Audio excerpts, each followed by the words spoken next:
네, 안녕하세요. 저는 목동 예섬에서 목동고 영어를 담당하는 김도윤 선생입니다. 네, 반갑습니다.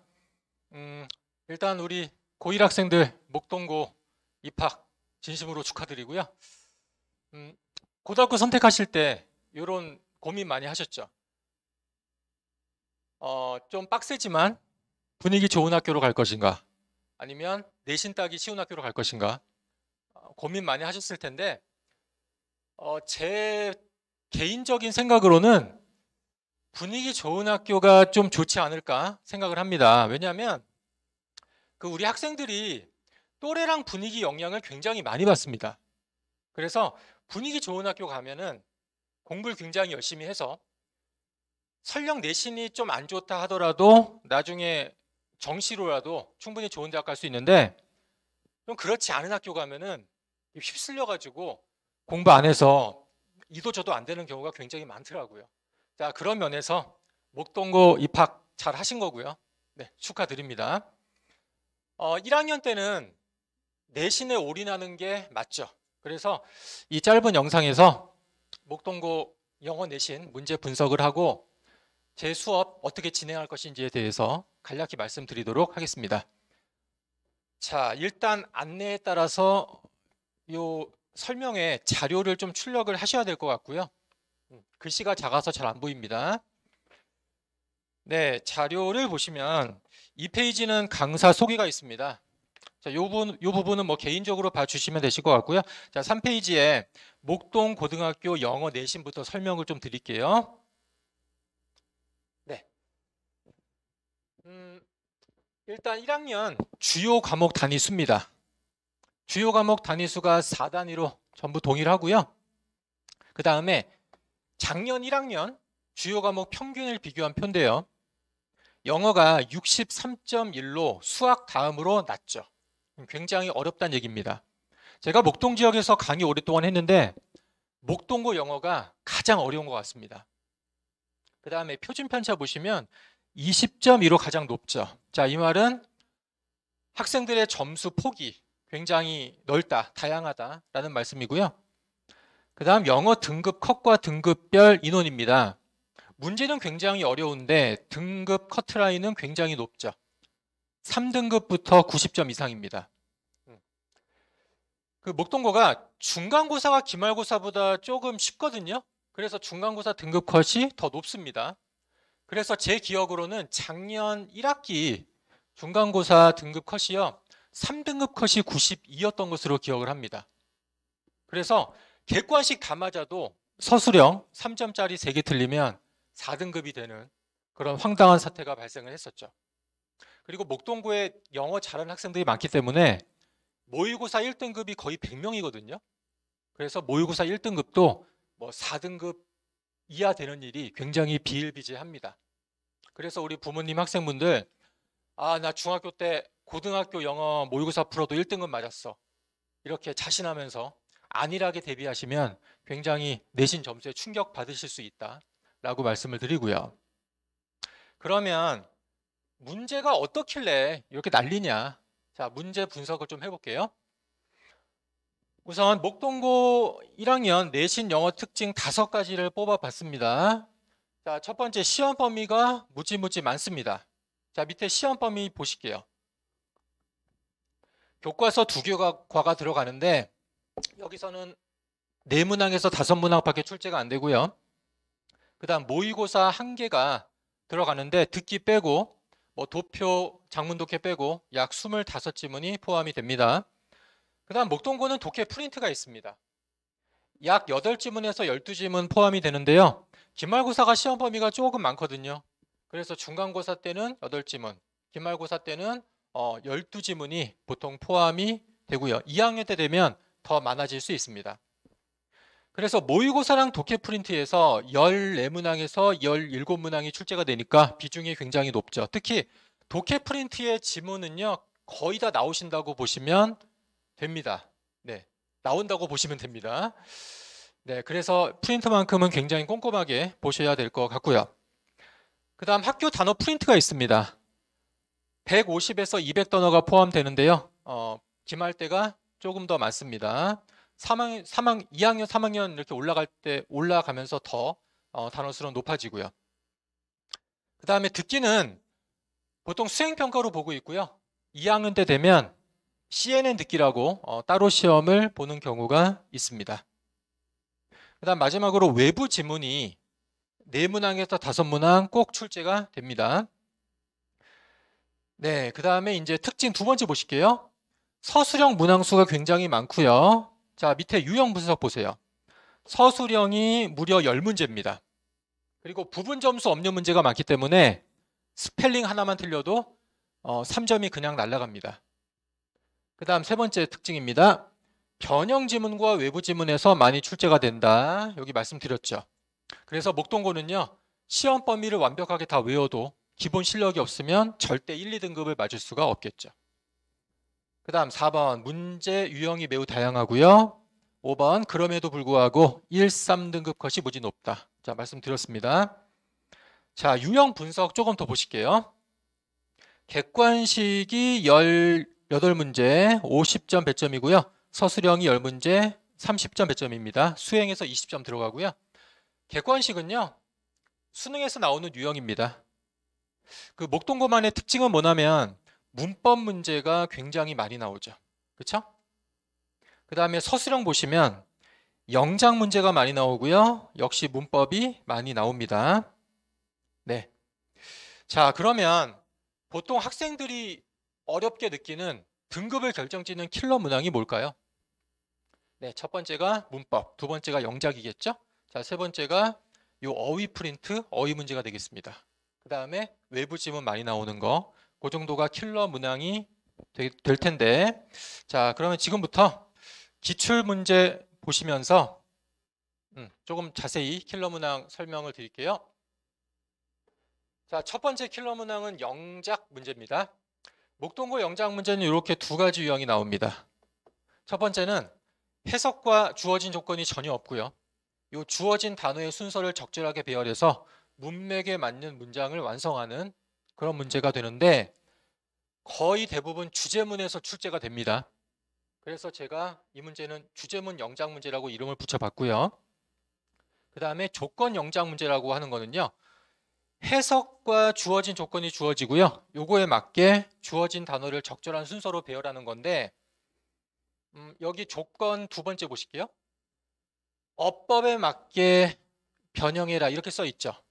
요게 항상 조건으로 주어집니다. 그래서 이 조건 영작 문제는 문법적 지식까지 필요하다는 거죠.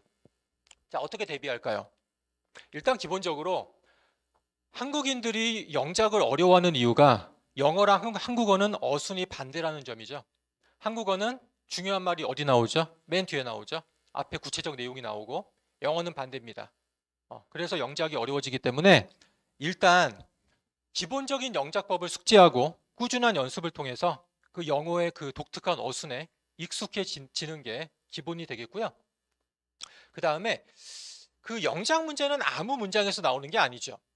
중요한 문법이나 구문이 포함된 문장에서 영작 문제가 나올 텐데 그래서 저는 시험 한 2, 3주 전 수업 때 영작 문제 나올 한 30문장 정도를 제가 뽑아서 이제 학생들에게 주면은 거기서 대부분 출제가 되는데 문제가 그 30여 문장도 학생들이 거의 외우지 못합니다. 왜 그럴까요?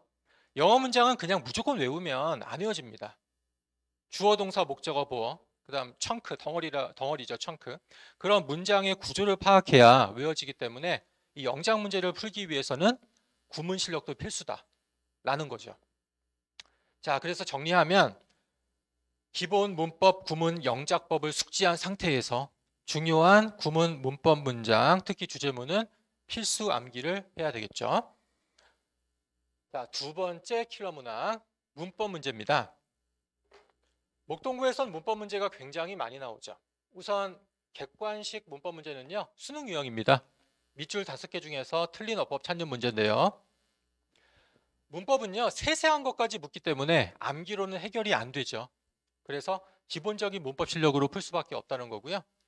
그 다음에 서술형 보면 한 단계 더 나갔습니다. 문법 틀린 부분 다 찾아서 적절하게 고치는 것까지 요구하고 있습니다. 그래서 좀 더 넓고 깊은 문법적 지식이 요구가 되고요. 자, 세 번째는 문법적 지식을 이용한 문장 전환 문제인데, 자, 이 문제는 1학년 때는 잘 안 나오고요. 2학년 때 주로 출제가 됩니다.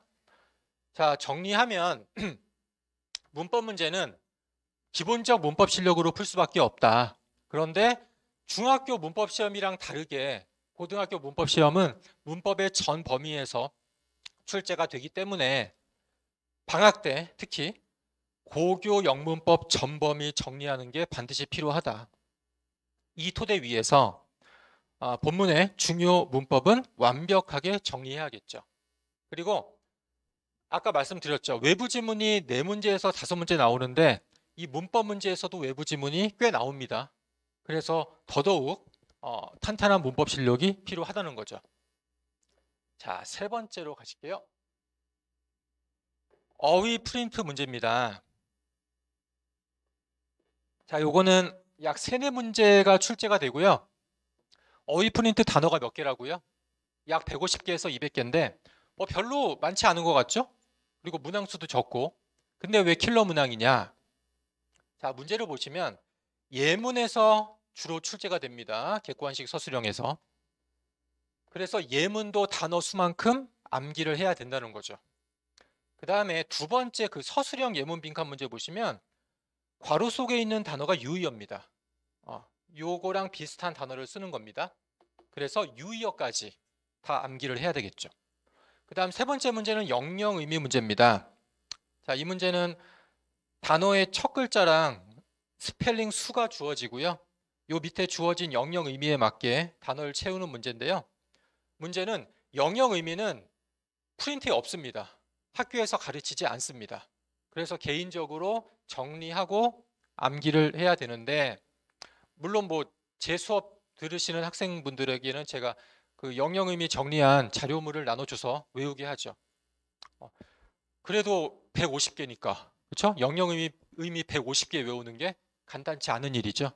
그래서 굉장히 학생들에게 외울 부분이 많기 때문에 사실 이 부분에서도 굉장히 등급이 많이 갈립니다. 그리고 중요한 게 뭐냐면 솔직히 어휘 문제는 그냥 외우면 되지 않습니까? 그렇죠? 근데 그냥 어차피 니네 이거 외우는 거기 때문에 니네 알아서 해, 이렇게 학생들에게 맡겨두면 대부분 언제 외울까요? 거의 시험 직전에 외웁니다. 막 시험 전날 밤에 외우고. 그러면 제대로 외울 수가 없겠죠. 그래서 어휘는 뭐가 제일 중요합니까? 선생님의 체계적 관리와 통제가 필수라는 겁니다. 마지막으로요. 변형 지문과 외부 지문이 많이 나온다. 자, 변형 지문은 이런 식으로 본문 속의 중요 단어가 유의어로 바뀌어 나오는데 모든 유형이 이렇게 바뀌는 건 아니고요. 주로 빈칸, 어휘, 문법 문제에서 이렇게 바뀝니다. 그래서 본문의 중요 어휘의 유의어는 반드시 정리 암기하셔야 되고, 그 다음에 외부 지문이 4문제에서 5문제 나온다고 아까 말씀드렸죠. 고난이도 서술형 문법 영작 문제에서도 외부 지문이 나올 수 있기 때문에 더더욱 목동고는 기본 실력이 중요하다는 거죠. 자, 이상으로 킬러 문항 분석을 마치고요. 자, 이제 제 수업 어떻게 진행할 것인지에 대해서 간략히 말씀을 드리겠습니다. 첫 번째, 연간 수업 일정입니다. 저 같은 경우는 시험 7주 전부터 내신 수업 들어가거든요. 그러면 저희가 개강이 3월 2주차입니다. 자, 목동고 1학년은 두 번째 주 금요일이거든요. 네, 수업 시간은 6시부터 9시 반까지요. 그래서 바로 중간고사 대비 들어가고요. 자, 나머지 시험도 마찬가지고요. 그 다음에 시험 대비 그 중간에 약 2, 3주 텀이 있습니다. 이때는 실전 모의고사 수업이 되겠고요. 본격적 수능 수업은 방학 때 합니다. 그 다음 2번 보시면 방학 때는 수능 수업이랑 단어장 하나를 정해서 완벽하게 끝냅니다. 이때는 단어 시험을 2번 봅니다. 한 번은 주중에 줌으로 집에서 시험을 봅니다. 자, 그래서 그 커리큘럼이랑 암기할 단어장이 이렇게 있으니까 개별적으로 보시면 되실 것 같고요. 자, 세 번째 보시면 이번 중간고사 대비 수업 계획입니다. 자, 이것도 개인적으로 보시면 이해 가실 것 같습니다. 네 번째, 내신 수업 방식인데요. 교재는 제가 직접 제작을 하고 있고요. 내신 수업 4단계를 좀 말씀을 드릴게요. 자, 첫 번째 단계는 수업 전 어휘 테스트입니다. 수업 20분 전에 그날 진도 나갈 부분 어휘 테스트를 보고요. 10분의 1 이상 틀리면 재시험 되겠습니다. 그리고 만점자는 보상이 있는데 원래는 제가 문화상품권으로 이제 보상을 했는데 현금 주는 게 좀 교사로서 좀 그래가지고 근데 학생들이 문상보다 현금을 더 원하더라고요. 그래서 지금은 현금으로 보상을 하고 있고요. 만점 한 번 맞을 때마다 5,000원씩 지급을 하고 있습니다. 그 다음에 두 번째는 본 수업인데 제 수업 방식이 좀 특이합니다. 저는 이제 100% 빔 수업으로 진행을 하는데요. 여기 너무 화면이 앞에 작아서 좀 크게 띄웠습니다. 자, 이런 식으로 일단 요 지문에서 나올 예상 문제를 정리를 쭉 하고요. 그 다음에 그 색깔별로 출제 예상 그 부분을 제가 구분을 했습니다. 파란색은 어휘 문제 출제될 부분이고요. 노란색은 어휘고, 괄호는 빈칸 채우기 나올 부분이고요. 그 다음에 영작 있고요. 별표 있고, TS는 주제문이고. 자, 이런 식으로 제가 완벽하게 정리한 상태에서 수업을 하기 때문에 굉장히 학생들 입장에서는 편리하고 가독성도 높아진다라는 겁니다. 그 다음에 제 모든 수업은 녹화해서 유튜브에 업로드하기 때문에 상시, 보충, 복습이 가능하다는 거죠. 자, 세 번째 단계는 수업 후에 반드시 확인 테스트를 봅니다. 제 테스트는 3단계입니다. 자, 1단계는 유의어 시험이고요. 2단계는 스토리텔링, 3단계는 본문 시험인데 보통 다른 학원 선생님들이 잘 안 보시는 게 스토리텔링이죠. 그래서 이것만 간략하게 말씀을 드리면 이게 시험지인데요. 뭐 이런 겁니다. 지문에서 이제 주제 정리하고요. 그 다음에 어떤 문장이 주제문이다. 주제문은 이런 내용이다. 그 다음에 근거로는 이런 내용이 나온다. 뭐 이런 식으로 지문의 구조를 파악하는 겁니다. 자, 이게 왜 필요하냐면 지문의 구조를 파악하면요. 굉장히 주제와 내용을 파악하기 쉽습니다. 그래서 주제 내용 문제 풀 때 굉장히 도움이 되고 특히 문장 삽입과 순서 문제 풀 때 굉장히 도움이 됩니다. 그래서 이런 시험을 실행을 하고 있고 그리고 구조를 파악하는 습관을 들이면 나중에 수능 독해에도 굉장히 도움이 많이 됩니다. 네. 그 다음에 이제 본문 시험을 보고 있고요. 자, 요 시험도요. 10분의 1 이상 틀리면 재시험이 실시가 되고 네. 그리고 시험을 보고 나서 이제 학생 개인별로 틀린 부분이 있을 거 아닙니까? 그 부분은 개별 학생 보충이 이루어집니다. 자, 마지막으로 과제물인데요. 워크북이랑 변형 문제가 과제물로 나가는데 주 1회 수업에 단점이 있습니다. 보통 숙제 내주면 학생들이 숙제 언제 할까요? 거의 수업 직전에 합니다. 뭐 시간 안 되면 막 베끼고 허겁지겁. 그러면 효과가 없죠. 우리 부모님들 잘 아시죠? 복습은 언제 해야 되죠? 수업 바로 직후에 하는 게 가장 효과적이죠. 자, 왜냐하면 수업 내용이 머릿속에 생생히 있는 상태에서 복습을 해야 복습이 빨리 끝나고 그만큼 내용이 다져져서 기억도 오래 남죠. 자, 숙제가 복습 아닙니까? 그래서 숙제를 나중에 수업 한참 후에 다 까먹고 하면 그만큼 시간도 오래 걸리고 기억도 안 남는다. 굉장히 비효율적이죠.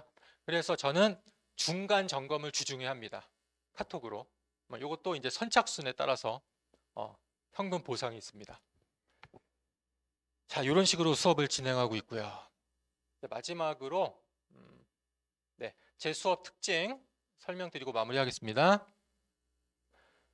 자, 첫 번째 가장 큰 특징은 당일 깨기 시스템입니다. 좀 전에 말씀드린 것처럼 저는 수업 끝나고 반드시 그날 배운 거 시험을 봐서 재시험, 시험 통과 못한 사람은 재시험 통과해야 귀가가 허용이 됩니다. 재시험 시간은요, 수업 종료 후에 하고 만약에 10시까지 통과 못하면 4시에서 토요일날 4시에서 6시까지 하고요. 요때도 통과 못하거나 요때 시간이 안 되면 개인적으로 시간을 맞춰가지고 줌으로 재시험을 보겠습니다. 이렇게 했더니 학습 의욕이 낮은 학생들도 집에 빨리 가기 위해서 수업 시간에 집중할 수밖에 없더라 하는 거죠. 그 다음에 두 번째는 이것도 아까 말씀드렸는데 수업 후에 틀린 부분, 모자란 부분은 개별 클리닉이 이루어집니다. 여기 2번 보실까요? 학생 개인의 학업 수준에 따라 귀가 시간과 과제량이 차별화된다. 이게 중요한 내용인데요. 제가 이 영상에서 가장 말씀드리고 싶은 말씀을 좀 드릴게요. 우리 부모님들 내신 대비하기 위해서 우선 어떤 학원 많이 보내시죠? 전문 학원에 많이 보내시죠. 저도 전문 학원에서 오랫동안 있어봐서 잘 아는데 전문 학원의 특징이 세 가지가 있죠. 우선 첫 번째는 굉장히 학생들을 학원에 많이 붙잡아 두죠. 주 2회인 학원들도 많고요. 그 다음에 두 번째는 굉장히 강압적으로, 획일적으로 모든 문장을 통암기시키죠. 자, 세 번째는 과제량이 진짜 무지무지 많습니다. 학생들이 노가다 과제라고 표현하죠. 이게 이제 전문학원의 특징인데 그런데도 우리 부모님들이 전문학원에 보내시는 이유가 그래도 점수 잘 맞는 학생들이 많이 나와서 이겠죠. 물론 점수 못 받는 학생들도 많습니다. 못 따라가서. 근데 한번 생각을 해봅시다. 애초에 이제 성적이 좋은 학생들이 많이 올 거 아닙니까? 그 자원이 좋은 학생들을 데리고 학원에 오랜 시간 붙잡아 두면서 무식하게 암기시키면 당연히 점수 잘 나오지 않을까요? 그쵸?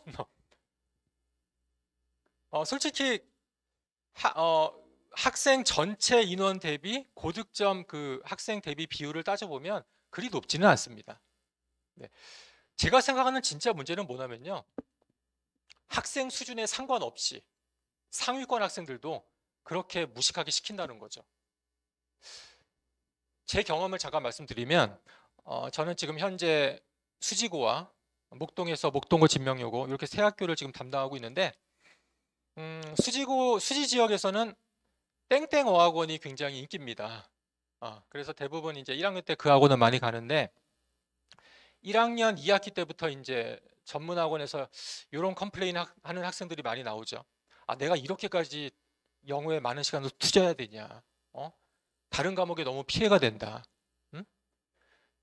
1등급인데 뭐 모든 문장 해석 과제 막 시키고 모든 문장 통암기 시키고 이렇게까지 해야 되냐? 그리고 뭐 어떤 학생은 너무 강압적이다, 못 따라간다. 이런 이제 불만이 속출하면서 이탈 학생이 많이 발생을 하는데 제가 2년 전에 수지고 그 3명을 시작을 했거든요. 그 대형 학원 이탈 학생 3명 가지고. 근데 제가 그 학원에서 그 투자한 시간과 노력보다 훨씬 더 적은 그런 시간과 노력으로 그 학원에 있을 때보다 굉장히 높은 점수를 제가 만들어냈습니다. 그러다 보니까 이제 그 소문 나가지고 1년 만에 3명에서 30명으로 이제 불어났는데 또 30명 너무 인원이 많으니까 개별 클리닉이 안 되니까요. 제가 15명, 15명으로 지금 분반해서 운영을 하고 있는데 어쨌든 중요한 건 뭐냐면요. 학생 개인의 학업 수준에 따라 학원에 있는 시간과 과제 분량을 차별화해야 되겠죠. 당연한 거 아닙니까? 그렇죠? 그래서 저는 이렇게 하고 있고요. 그 다음에 모든 문장을 암기할 필요는 없다. 이건 아닙니다. 시험에 나오지 않는 부분은 암기할 필요가 없다는 거죠. 그래서 저는 시험에 나오는 부분만 암기시키는 미니멀리즘 시스템을 운영을 하고 있고요. 네, 뭐 다른 건 다 말씀드렸고요. 자, 마지막으로 제 수업 특징은요, 초밀착 상담 시스템입니다. 저는 상담을 굉장히 좀 심층적으로 장시간 하는 편인데요. 제가 상담하면서 가장 많이 들은 얘기가 우리 부모님들이 이런 얘기 하십니다. 선생님처럼 굉장히 장시간 자세하게 상담해 주시고 우리 아이에게 이 정도로 세심한 주의를 기울이시는 그런 선생님은 없으시다. 이런 말씀을 많이 하시는데 저는 그렇더라고요. 그냥 우리 학부모님들이 저랑 같은 세대여서 통하는 게 있어서 그런지 몰라도 학부모님들이랑 얘기 나누는 게 굉장히 저는 즐겁더라고요. 오히려 스트레스가 풀리고. 그래서 저는 어쨌든 굉장히 상담을 자세하게 하는 편이고요. 뭐 학생의 출결사항, 수업 태도, 과제물 완료 여부 이런 거에 대해서는 제가 문자를 이렇게 상시로 보내고 있습니다. 자, 이런 수업 특징을 가지고 있고요. 뭐 뒤에는 네, 실적과 수강생 강의 평가, 요거는 뭐 광고니까 네, 개별적으로 봐주시면 되실 것 같고요. 네, 제가 드릴 말씀은 이 정도이고요. 어쨌든 뭐 믿고 맡겨주시면 제가 수단 방법을 가리지 않고 좋은 점수 약속드리겠습니다. 네, 경청해 주셔서 감사합니다.